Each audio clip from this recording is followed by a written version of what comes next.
తీవ్రవాదుల్ని కడుపులో పెట్టుకోవడం, దేశభక్తుల్ని వేధించడం కాంగ్రెస్‌కి అలవాటే.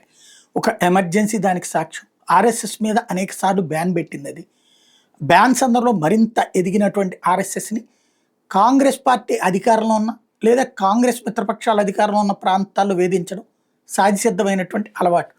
అందులో భాగంగా ఇప్పుడు కర్ణాటకలో చేసిన ఓవర్ యాక్షన్ మీద హైకోర్టు సీరియస్ అయింది. ఏకంగా ఎస్పీకి నోటీసులు ఇచ్చింది. అర్ధరాత్రి అపరాత్రి అన్న తేడా లేకుండా ఇష్టం వచ్చినట్టు ఆర్ఎస్ఎస్ కార్యకర్తల వాళ్ళ నివాసాలని పోలీసులు లక్ష్యంగా చేసుకోవడం మీద తీవ్రంగా స్పందించింది. ఎలాంటి అధికారిక అభియోగాలు వారెంట్ లేకుండా పోలీసులు ఆపరేషన్ నిర్వహించడం మీద ఆక్షేపించింది. ఈ విషయంలో దక్షిణ కన్నడ ఎస్పీ అరుణ్కి హైకోర్టు నోటీసులు జారీ చేసింది.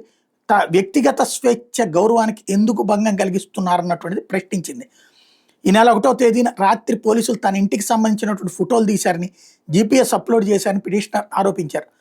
ఇదంతా ఉన్నతాధికారుల ఆదేశాల మేరకు జరిగిందని పిటిషనర్ ఆరోపించిన నేపథ్యంలో ఉప్పునంగడి నివాసి సీనియర్ సిటిజన్ అయినటువంటి రాధ ఆర్ఎస్ఎస్ అన్నటువంటి ఉద్దేశంతో తన ఇంటి మీద ఎలాంటి కారణాలు లేకుండానే పోలీసులు దాడులు చేశారన్నటువంటి ఆరోపణ నేపథ్యంలో ఇదంతా జరిగింది.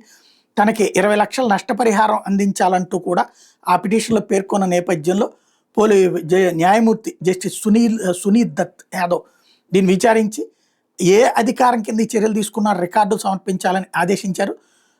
అదే సందర్భంలో మరోవైపు హిందూ కార్యకర్త సుహాన్ శెట్టి హత్య తర్వాత ఈ పరిణామాలని చోటు చేసుకోవడం అన్నటువంటిది కీలకమైనటువంటి అంశం.